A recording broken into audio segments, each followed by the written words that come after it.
खेड तालुक्याच्या पश्चिम पट्ट्यातील कळमोडी धरण जे 1.5 TMC आहे ते खरं तर मागील काही काळात म्हणजे अर्थसंकल्पीय अधिवेशनात लक्षवेधी मांडली गेली। भाजपचे विधान परिषदेचे आमदार प्रवीण दरेकर यांनी लक्षवेधी मांडली आणि खऱ्या अर्थानं कळमोडीचं म्हणजे जे धरण आंबेगाव तालुका आणि खेड तालुक्याचा भागाला म्हणजे दुष्काळी भागाला ते पाणी देणार आहे, पाणीदार गावं करण्याच्या दृष्टीने जी पावलं टाकली गेली ती खरं तर अधिवेशनात मांडली गेली आणि त्यानंतर खऱ्या अर्थानं कळमोडी धरणाचं विषय चर्चेत आला। त्यानंतर पॉइंट ऑफ इन्फॉर्मेशनमध्ये आमदार बाबाजी काळे यांनी देखील विषय मांडला आणि आपसूक कळमोडी धरण चर्चेत आलं। आपण कळमोडी धरण नक्की काय आहे, या कळमोडी धरणाच्या विषयी जे कळमोडी धरण पाणलोट संस्था ज्यांनी गेली 27 वर्ष त्या कळमोडी धरणाच्या एकंदरीतच व्यूहरचनेत किंवा एकंदरीत त्या दृष्टीने लढा देत आहेत ते सामाजिक कार्यकर्ते आणि त्या संस्थेचे अध्यक्ष अशोक टावरे आपल्या सोबत आहेत। नमस्कार, खेड टाइम्समध्ये तुमचं स्वागत। प्रेक्षकांना खरं तर पहिला प्रश्न, कळमोडी धरण काय, योजना काय आहे आणि पुढे ती लक्षवेधी मांडली गेली, त्याला जलसंपदा मंत्र्यांनी उत्तर दिलं आणि त्यानंतर दुसऱ्याच दिवशी म्हणजे अधिवेशनाच्या शेवटच्या दिवशी आमदार बाबाजी काळे यांनी खरं तर विधिमंडळात प्रश्न उपस्थित केला। काय सांगाल?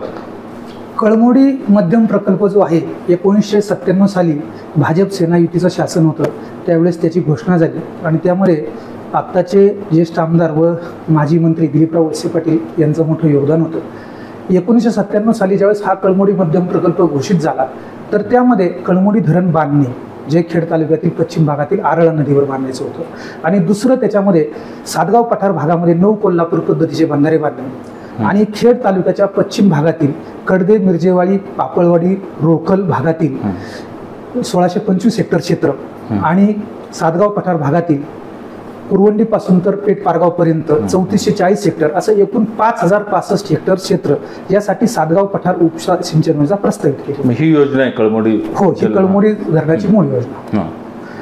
त्यानंतर सर्व काही सुरळीत चाललेलं होतं। कळमोडी धरण जवळपास 12-13 वर्षापूर्वी बांधून पूर्ण झालं आणि ज्यावेळेस एखादं धरण होतं त्यावेळेस त्याचं पाणी वाटप हे जाहीर होतं। ज्यावेळेस कळमोडी धरण जे आहे त्याची जी क्षमता आहे ती 1.51 TMC आहे आणि प्रत्यक्ष जो पाणी वापर आहे तो 1.94 TMC आहे। त्यामुळं कळमोडी धरणातील 0.87 TMC पाणी ते सातगाव पठार उपसा जलसिंचन योजनेला दिलं गेलं आणि उर्वरित जे 1.07 TMC पाणी जे आहे ते चासकमान धरणासाठी राखीव ठेवलं।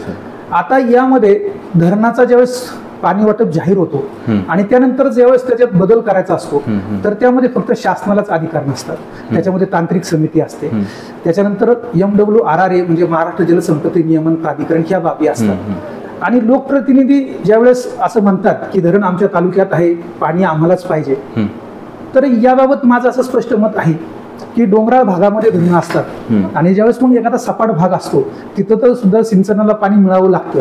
आज उदाहरण आपली भीमा नदी आज भीमाशंकरमध्ये म्हणजे आपल्या खेड तालुक्यामध्ये उगम पावलेली आहे, आज भामा नदी आपल्या तालुक्यामध्ये आहे किंवा ही आरळा नदी आपल्या तालुक्यात आहे आणि आपल्या तालुक्यामध्ये ही ती 3 धरणं आहेत, भामा आसखेड असेल, चासकमान असेल आणि कळमोडी असेल। तर याचं पाणी जे आहे ते शिरूर तालुक्यामध्ये किंवा श्रीगोंदा तालुक्यामध्ये चासकमानचं जास्त जातं, भामा आसखेडचं पाणी पुन्हा पिंपरी चिंचवडला जातं। आता याबाबत माझं असं मत आहे की ज्यावेळेस मग धरणाचा हा पाणी वाटप जाहीर झाला किंवा त्यावेळेस जे लोकप्रतिनिधी होते त्यांनी त्यावेळेस विरोध करायला होता आणि सर्वात महत्वाचं हेड टू टेल रचनेनुसार जरी धरण आपल्या भागामध्ये असतं तरी ज्यावेळेस आपली नदी जी आहे ती त्या तालुक्यातून प्रवाहित होत असते आणि त्यामुळं त्या तालुक्यातील सुद्धा शेती विस्थापित होत असते आणि त्यामुळं त्यांचा सुद्धा ह्या पाण्यावरती हक्क निश्चित असतो आणि यामुळं ही जी लढाई आहे याबाबत लोकप्रतिनिधींनी गांभीर्यानं पाहू नये असं माझं मत आहे। त्याऐवजी आपल्या वंचित भागाला पाणी कसं देता येईल हे पाहिलं पाहिजे।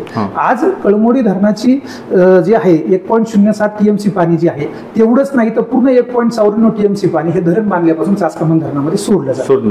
आज ज्यावेळेस कळमोडी उपसा योजनेचं काम सुरू झालं गेली 2012च्या दरम्यान तर त्यावेळेस त्याच्यावर प्रत्यक्ष निधी सुद्धा पडला होता काहीतरी 12 कोटीच्या आसपास, परंतु खेड व आंबेगाव तालुक्यातील 2 मोठ्या लोकप्रतिनिधींच्या वादामध्ये ती योजना रखडली। आता त्यामध्ये माजी आमदार जे आहे दिलीपराव मोहिते पाटील त्यांची भूमिका सुद्धा योग्य होती। त्यांचं मत असं होतं की सदर योजना जी आहे ती धरण आमच्या तालुक्यात आहे आणि आंबेगाव तालुक्याला पाणी जाणार आहे, तर आमच्या पूर्व भागातील गाव वंचित आहे, त्यांचा समावेश केला जावा, त्याशिवाय मी पाणी आंबेगावला जाऊ देणार नाही अशी त्यांनी भूमिका घेतली होती आणि ती रास्त होती.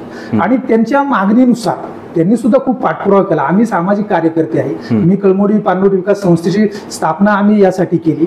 2004 साली मी भाजप युवा मोर्चाचा खेड तालुका अध्यक्ष होतो, त्यावेळेस आम्ही 10 कार्यकर्त्यांसह पूर्व भागाला पाणी मिळवण्यासाठी पहिलं आंदोलन खेडच्या एसटी स्थानकासमोर राजगुरू यांच्या पुतळ्यासमोर 2 दिवस केलं होतं आणि त्याला आम्ही त्यावेळेस जनजागृतीचा प्रयत्न केला. आम्ही सामाजिक कार्यकर्ते जनजागृती करणार, त्यासाठी लढा देणार, लोकप्रतिनिधीमार्फत तो प्रश्न मांडणार, शासनामार्फत तो प्रश्न मांडणार. पण हे जे तालुक्याचे आमदार आहेत किंवा कोणी खासदार आहेत यांना त्याचं मोठं ते श्रेय घेऊन ते पुढे लढाई लढू शकतात आणि ही योजना प्रत्यक्ष कार्यान्वित आणू शकतात.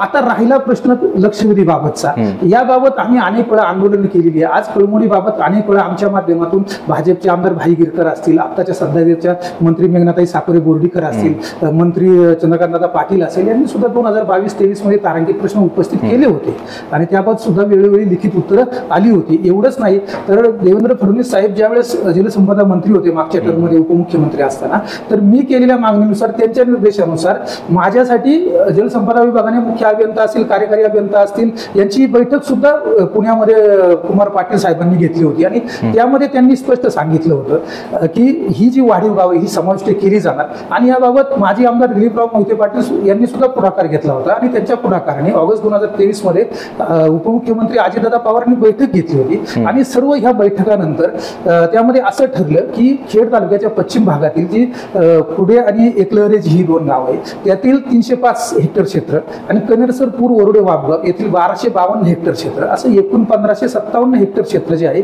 वाढीव क्षेत्र सिंचनाखाली घेण्याचं प्रस्तावित केलं गेलं. आणि त्यावेळेस अनेक मागण्या आल्या होत्या. कळमोडी धरणाचं फेरजल नियोजन झालं पाहिजे किंवा कळमोडी धरणाची उंची वाढवली जावी, ती आमदार दिलीप मोहितेंनी मागणी केली होती, आम्ही पण मागणी केली होती. तर त्यावेळेस अधिकाऱ्यांनी असं उत्तर दिलं होतं की सुरक्षितता हा सर्वात महत्वाचा भाग असतो, की कळमोडी धरणाची उंची फार तर 1 मीटरने वाढवतील असं त्यांनी सांगितलं होतं आणि ती उंची वाढवल्यानंतर फार काही क्षेत्र सिंचनाखाली त्यामध्ये वाढणार नाही, 500 ते 600 हेक्टरचं होईल आणि नंतर जास्त उंची जर वाढवायची म्हणलं तर परत भूसंपादनाचा प्रश्न निर्माण होणार, म्हणजे त्या ठिकाणी अजून अतिरिक्त जमीन लागणार आणि ते धरण बांधकामाच्या दृष्टीने एवढं भक्कम नाही की ती उंची वाढवणं, त्यासाठी मग बांधकामाचं स्ट्रक्चर सुद्धा बदलावं लागेल, अधिकाऱ्यांनी असं सांगितलं होतं. त्यामुळे आणि त्यानंतर असं ठरलं की खेड तालुक्याच्या पूर्व भागातील जे 1252 हेक्टर क्षेत्र आणि पश्चिम भागातील हे 1500 यांना पाणी कसं द्यायचं, तर मग त्यामध्ये ते पाणी त्यांनी 0.87 TMC जे सध्या उपलब्ध आहे त्यातच बसवण्याचं ठरलं. मग ते कसं ठरलं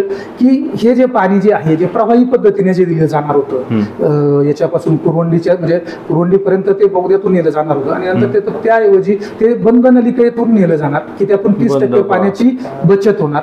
आणि त्याबरोबर सर्वात दुसरा त्यांनी एक प्रस्ताव असा केला जलसंपदा विभागाने 12माही पीक रचनेऐवजी 8माही पीक रचना. आता जो आपला जो भाग आहे आपल्याकडे खरीप आणि रब्बी ह्या 2 प्रकारची पिकं निघली जातात, तर त्यामुळे जवळपास जे खूपच ज्यांना पूर्ण वेळ बागायत असतं ते तर 12 महिने शेती चालते, नाही तर बऱ्यापैकी 8माही आपल्याकडे शेती होते किंवा 8माही पाणी सिंचनाला द्यायचं असं त्यातून 12माही आणि 8माही याच्यातून सुद्धा ती पाण्याची बचत होणार. आणि आज ज्यावेळेस काल प्रवीण दरेकर साहेबांनी लक्षवेधी मांडली तर त्या लक्षवेधीला उत्तर देताना जलसंपदा मंत्री राधाकृष्ण विखे पाटील साहेबांनी खूप विस्तृत उत्तर दिलेले आणि त्या विस्तृत उत्तरामध्ये त्यांनी मान्य केलेलं आहे की 273.41 कोटींचा जो सुप्रम आहे पूर्वीच्या मूळ गावांचा आणि प्रस्तावित 1557 हेक्टरचा हा जो सुप्रम आहे तो महामंडळास तांत्रिक सल्लागार समितीने सादर केला. महामंडळ म्हणजे कोणतं? कृष्णापुरे विकास महामंडळ. आणि मग आता याच्यामध्ये एकच टप्पा राहिला आहे, कृष्णा विकास खोरे महामंडळाकडून तो शासनात सादर केला जाणार. एवढंच नाही, त्याच्यामध्ये जलसंपदा मंत्र्यांनी असं पण म्हटलेलं आहे की कळमोडी मध्यम फेर प्रकल्पाचं जे फेरजल नियोजन आहे त्याचा प्रस्ताव 18 फेब्रुवारी 2025 रोजी महामंडळाने शासनात सादर केलेला आहे. आणि याबाबत एक जो महत्वपूर्ण मुद्दा जो आम्ही मांडला होता, तर याबाबत प्रवीण दरेकर साहेब असतील किंवा उमाताई खापरे असतील आमदार, तर यांना मी एक महत्वपूर्ण मुद्दा दिला होता की कळमोडी धरण तर राहिलंच, पण तो चासकामान धरणाचे जे कालवे आणि चासकामान धरणाच्या कालव्यावर आधारित जे सिंचन क्षेत्र आहे ते औद्योगिकरण आणि नागरीकरणामुळे ते कमी झालेलं आहे आणि त्यामुळं ते सिंचन क्षेत्र जर कमी झालं असेल तर त्याचा अभ्यास केला जावा, सर्वेक्षण केलं जावं आणि त्यातून जर पाण्याची बचत होत असेल तर खेड आंबेगाव शिरूर मधील वंचित गावांना 10 ते 12,000 हेक्टर क्षेत्राला दिलं जावं अशी मागणी ती आम्ही केली होती. आणि काल जलसंपदा मंत्र्यांनी लिखित उत्तरामध्ये त्यांनी मान्य केलेलं आहे की औद्योगिकरण व शहरीकरण यांच्यामुळे लाभ क्षेत्रात तूट निर्माण झाली आहे व त्या बचत होणाऱ्या पाण्याचा स्वतंत्र अभ्यास करण्यात येणार आहे. आणि आज आपल्या खेड तालुक्याचे विद्यमान आमदार बाबाजी शेठ काळे यांनी पॉइंट ऑफ इन्फॉर्मेशनच्या माध्यमातून विधानसभेमध्ये सदनामध्ये ती मागणी केली आणि त्याच्यामध्ये त्यांनी ते म्हटलं की हे चुकीचं आहे. असं लाभ क्षेत्राची जी लाभ क्षेत्र कमी झाले हे चुकीचं आहे किंवा त्यांना ते म्हणतात मान्य नाही. आणि त्यामध्ये मला असं म्हणायचंय की जलसंपदा मंत्र्यांनी जे उत्तर दिलेलं आहे ते त्यांना संबंधित अधिकाऱ्यांनी दिलेल्या माहितीच्या आधारेच त्यांनी ते उत्तर दिलेलं आहे. आणि याबाबत मग आमदार बाबाजी शेठ काळे यांना जर चुकीचं वाटत असेल तर त्यांनी जलसंपदा विभागाकडून त्याचा खुलासा मागवावा. आणि आज पॉइंट ऑफ इन्फॉर्मेशनच्या माध्यमातून आमदार बाबाजी शेठ काळे यांनी असं म्हटलेलं आहे की ते 1.07 TMC पाणी बोलताना ते 1.7 TMC पाणी बोलले. 1.07 आणि 1.7 यामध्ये खूप फरक आहे. आणि त्यामध्ये ते म्हणले की हे पाणी आम्ही खाली जाऊन देणार नाही वगैरे, माझा विरोध आहे. कालच्या लक्षवेधी बाबतही त्यांनी मांडलं. त्याचप्रमाणे त्यांचं एक सोशल मीडियावर एक दुसरं पत्रही उपलब्ध झालं की ते त्यांनी आज जलसंपदा मंत्री राधाकृष्ण विखे पाटील यांना दिले आहे. आणि त्याच्यामध्ये ते खाली म्हणतात लक्षवेधी क्रमांक 5 नुसार प्रस्तावास विरोध आहे. वरती म्हणतात कनेरसर, पूर, वरुडे, वाघगाव, जवळके, बुळाणी, वाकळवाडी या गावांचा समावेश झालेला पाहिजे. परंतु हे दोन्ही वाक्य विरोधाभासच वाटते. कारण कनेरसर, पूर्वसासी, वरुडे, कनेरसर, वरुडे, वाघगाव, पूर यांचा तर समावेश झालेला आहे. आता राहिला अतिरिक्त गावांचा समावेश करण्याचा. आता ही उपसा योजना आहे. उपसा योजनेला थोड्या मर्यादा असतात. उपसा योजनेमध्ये जे पाणी आहे ते प्रवाही पद्धतीने आज तुम्ही बंधनलिकेतून आणणार आहे. बाष्पीभवनामुळे सुद्धा पाण्याची काय होते घट होत असते. आणि त्याच्यामुळे हे जे 1252 हेक्टर हे जोडण्याचं जे ठरलेले कनेरसर, वरुडे, वाघगाव ते काय ह्या 4 गावात पूर्ण क्षेत्र नाही. एक नदीकाठचं क्षेत्र त्याच्यामध्ये घेतलं जाणार आहे. तर पहिला एक मुद्दा महत्वाचा आहे की पाणी न दिलं एवढ्या जर कळमोडीचं पाणी जर वेळ न दिला जर आलं तर त्यामुळे भूजल पातळी वाढणार आहे. आणि जर भूजल पातळी जर वाढली तर आसपासच्या ज्या विहिरी आहेत त्यांना सुद्धा पाणी पातळी वाढण्यास मदत होणार आहे. आणि त्यामुळे सुद्धा त्यांचं सुद्धा सिंचन क्षेत्राखाली त्या विहिरी किंवा काही तलाव असतील हे भरले जातील. माझी आमदार साहेबांना एक विनंती आहे की आज तुम्ही कळमोडी प्रश्नी आज तुम्ही जागरूकतेने आज पॉइंट ऑफ इन्फॉर्मेशनचा मुद्दा मांडला. अधिवेशन 3 मार्च पासून सुरू झालेलं आहे. तुम्हीच एकदा कुठे एका सभेमध्ये बोलला होता की 3 दिवस अगोदर लक्षवेधीची नोटीस दिली तर ती लगेच लागते.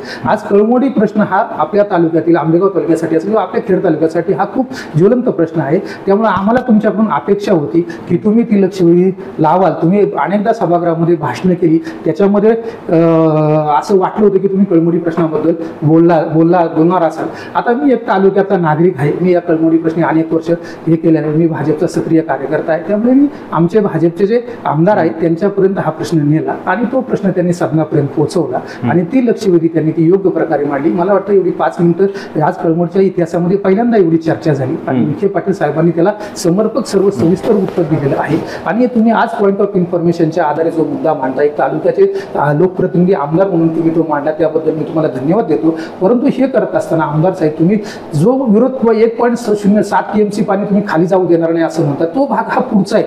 आज सध्या योजना जी आहे ती प्रस्तावित आहे. आज 273 कोटीचा सुप्रमा मान्यतेसाठी प्रमित आहे. तो सुप्रमा उद्या शासनाकडून मंजूर झाला का त्याच्यावर निधी वर्ग होऊन प्रत्यक्ष कामास सुरुवात होणार. आणि जर याच्यामध्ये जर तुम्हाला जी अतिरिक्त गावं जर तुम्हाला समाविष्ट करून घ्यायची असेल तर ते चासकामांच्या कालव्याचं जे सर्वेक्षण करा किंवा तुमची जी मागणी आहे 1.07 TMC पाणी याला द्या तर त्या मागणीसाठी तुम्ही जरूर पाठपुरावा करा आणि ही उर्वरित गावं समाविष्ट करा. याच्यासाठी आमचा कोणताही विरोध नाही. फक्त जी आता जी योजना जी मंजूर आहे आणि प्रस्तावित गावं जोडलेली आहे ही पूर्ण होऊ द्या. नाहीतर उद्या जर असा तुम्ही विरोध केला आणि विरोध वाढत केला ही कळमोडीची पूर्वी जशी योजना बंद पडली तसंच पुन्हा असं होईल आणि हे कळमोडीचं पाणी म्हणजे एक मृगजरच ठरेल असं मला प्रत्यक्ष वाटतं. आमदारांनी जो पत्राद्वारे त्यांनी जलसंपदा विभागाला पत्रव्यवहार केला आणि ते पत्र सोशल मीडियावर पण आहे.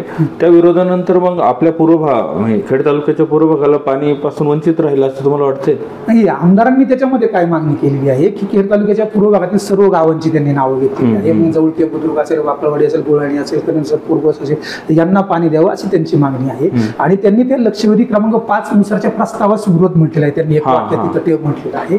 आता हा जो प्रस्ताव आहे हा लक्षवेधीमुळे आलेला नाही. यासाठी आम्ही असेल किंवा आमदार दिलीपराव मोहिते समिती असेल किंवा अनेक असेल यांनी खूप पाठपुरावा केलेला आहे.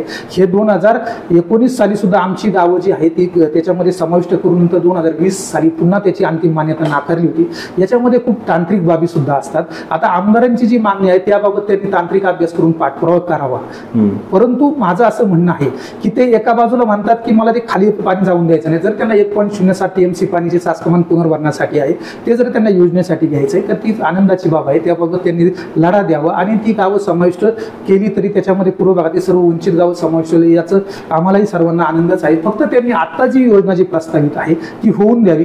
जे पाणी खेडच्या पूर्व भागाला येणार आहे आज तो सुप्रमाण मंजुरीच्या अवस्थेत आहे आणि नंतर ह्या 1.07 TMC बाबत कारण त्यामध्ये फक्त शासनच नाही उद्या तुम्हाला तांत्रिक समिती असेल तुम्हाला उद्या जलसंपत्ती नियमन प्राधिकरण असेल ह्या सर्व टप्पे पूर्ण करावे लागणार आहे आणि त्यानंतरच आज चासकमान धरणाचं जे पाणी आहे त्याचं पाणी वाटप जाहीर झालेलं आहे. आज त्याचं पाणी वाटप कुठं द्यायचं काय ते सर्व पूर्वीच ठरलेलं असतं आणि जर त्या पाण्याचं सर्वेक्षण झालं कालव्याचं सर्वेक्षण झालं आणि त्या आधारे जर सिंचन क्षेत्र कमी झालं तरच कुठंतरी पाणी कमी करता येईल. आणि आमदार साहेब आज ते पॉईंट ऑफ इन्फॉर्मेशन म्हणतात की हे चुकीचं आहे. तर आज माझ्याकडे लिखित उत्तर आहे जे विखे पाटलांनी दिलेलं आहे ते पूर्ण समर्पक उत्तर दिलेलं आहे आणि माझं एकच या ठिकाणी म्हणणं आहे की कळमोडी योजना जी आहे अनेक वर्ष कागदावर आहे. खूप वर्ष आज 1997 आणि आज आपण 2015 मध्ये आहे. 28 वर्ष झाली म्हणजे जवळपास 3 जनरेशन त्याच्यामध्ये जातात जर आपण 10 वर्षाची जर जनरेशन गॅप धरला तर आज आणि एवढं आणि त्यामुळे लोकांना सुद्धा त्यामध्ये उत्साह राहिलेला नाही. लोकांना सुद्धा वाटतं कळमुडीचं पाणी येणार हे जशी लांडगा आला याला अशी अवस्था झालेली आहे. त्यामुळे आम्ही सुद्धा या क्षेत्रात काम करतो तेव्हा त्याच्यामध्ये लोक सुद्धा आता म्हणजे पूर्वी सामील व्हायचे तसं लोकांमध्ये आनंद राहिलेला नाही आणि कालच्या लक्षवेधीमुळे कुठेतरी खेड आंबेगाव तालुक्यातील मला काय खूप लोकांचे फोन आले की आज ह्या आपल्या सुनील तोत्रे म्हणून एक तुमचे पत्रकार आहेत माहिती असेल त्यांच्या मिसेस सरपंच कुरवंडीचे त्यांचा मला रात्री 10:30 वाजता फोन आला की म्हणजे तुम्ही खूप चांगल्या पद्धतीने पाठपुरावा पहिल्यापासून करताय आणि त्यांनी तर एवढंच सांगितलं की आज खेड आंबेगावच्या लोकप्रतिनिधी जे मांडायला पाहिजे होतं ते तुम्ही भाजपच्या बाहेरच्या आमदारांच्या माध्यमातून आज 5 मिनिटं सभागृहामध्ये चर्चा झाली. ही एक अभिमानाची बाब आहे. याच्यामध्ये प्रश्न कोणी मांडलाय हा महत्वाचा प्रश्न नाहीये. आज आमदार साहेब सुद्धा जिल्हा परिषद सदस्य होते सरपंच होते ते सुद्धा आज एक एक पायरी चढत हे आलेले आहेत. आमच्या कळमोडीच्या कार्यक्रमांना सुद्धा ते उपस्थित राहिले होते आणि एवढंच नाही तर एका कळमोडी पाणी परिषदेत मी त्याचा सत्कार करताना उल्लेख केला होता की तालुक्याचे भावी आमदार 2023 मध्ये म्हणजे आमचा काही कोणता त्यांच्याविषयी असा पक्षीय वगैरे काही असा हे नाही आणि मी एक पक्ष म्हणूनही हा लढा लढत नाही. एक आम्ही कळमोडी पांडव विकास संस्था एक सामाजिक संस्थेच्या माध्यमातून हा लढा लढतो आणि हा लढा लढत असताना आमदारांनी ही जी योजना आहे जी प्रस्तावित आहे त्याला पाठिंबा द्यावा आणि शेवटी तुम्ही जर विरोध केला तरी शासन मग ठरवणार यामध्ये काय करायचं. आणि आज तुम्ही जो पॉईंट ऑफ इन्फॉर्मेशनचा मुद्दा मांडला तो एक सभागृहाच्या पटलावर आला अध्यक्षांनी त्याची नोंद घेतली याच्या व्यतिरिक्त त्यामध्ये काहीही झालेलं नाही. जे काय व्हायचं होतं ते कालच झालं होतं लक्षवेधीद्वारे. तुम्ही जर तो परवा जर मुद्दा मांडला असता तर ते मान्य केलं असतं की तुम्हाला तालुक्याच्या प्रश्नाविषयी कळमोडीविषयी खूपच कळकळ आहे म्हणून तुम्ही तो मुद्दा मांडला. परंतु भाजपच्या 5 आमदारांनी म्हणजे एकच आमदार नाही लक्षवेधीची सूचना देत की त्याच्यामध्ये आमदार उमाताई खापरे आमदार प्रसाद लाड आमदार प्रवीण दरेकर आमदार निरंजन डावखरे आमदार डॉक्टर परिणय फुके हे 5 आमदार लक्षवेधीची सूचना देतात आणि प्रवीण दरेकर सारखे माजी विरोधी पक्षनेते जे राज्यामध्ये मातब्बर नेते म्हणून ओळखले जातात आणि त्यांनी अतिशय उत्कृष्टरित्या ती लक्षवेधी मांडली आणि त्याच्यामुळे ती राज्यभरामध्ये त्या लक्षवेधीची चर्चा झाली आणि म्हणून तुम्ही साहेब आमदार साहेब तुम्ही आज पॉईंट ऑफ इन्फॉर्मेशन केलं हे तुमचं अभिनंदन आहे. पण ते करत असताना तुम्ही त्यातून जो दर्शवलेला जो विरोध आहे तो योग्य नाही असं माझ्यासारख्या सामान्य कार्यकर्त्याला वाटतं. धन्यवाद. गेली 27 वर्ष कळमोडीचा पाणी प्रश्न लटकलेला आहे. आंबेगाव तालुक्यातील सातगाव पठार असेल खेड तालुक्याचा पूर्व भाग असेल हा भाग पाण्यापासून वंचित असताना कळमोडीचं पाणी पुन्हा तापलं आणि खरं तर अशोक टावरे यांनी आपल्याला कळमोडीचा पाणी योजना काय आहे आणि त्याला लक्षवेधी आणि पॉईंट ऑफ इन्फॉर्मेशन या सगळ्या बाबी प्रखरपणे त्यांनी मांडल्या आहेत. ते आपल्याकडं खेड टाइम्समध्ये आले आणि आमच्याशी कळमोडीच्या प्रश्नाबाबत सविस्तर बोलला त्याबद्दल धन्यवाद.